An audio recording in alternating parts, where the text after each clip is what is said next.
Ever wonder why animals talk in so many myths and legends? Let's take a whirlwind tour across centuries and continents to discover how and why humans have given animals a voice. Let's rewind to ancient Mesopotamia, one of humanity's earliest civilizations.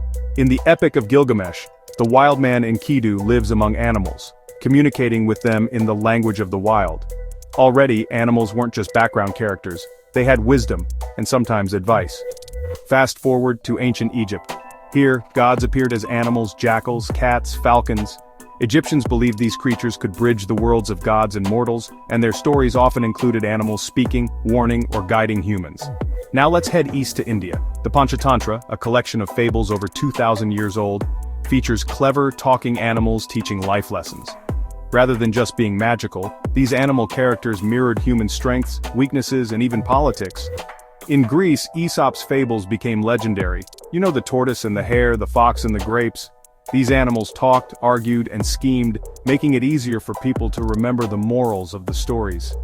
Jumping north to Norse mythology, Odin himself was flanked by two ravens, Hugin and Munin, who flew around the world, bringing him news in whispered secret words. These weren't just birds, they were the voice of insight and memory. But the tradition didn't stop in ancient times. In Native American tales, coyote and raven are tricksters and creators, talking their way through mischief and magic. For many tribes, animal speech wasn't fantasy. It was a reminder that animals and people shared a deep connection. Over in Africa, Anansi the spider spun stories and solved problems with a sharp tongue and clever words. Through talking animals, wisdom was passed down generation to generation. Let's not forget Europe's fairy tales. Think of the brothers Grimm. Talking wolves, clever cats, and wise old owls filled their tales. In these stories, animals often knew things humans didn't, guiding lost travelers or outsmarting greedy villains. Why do these stories endure?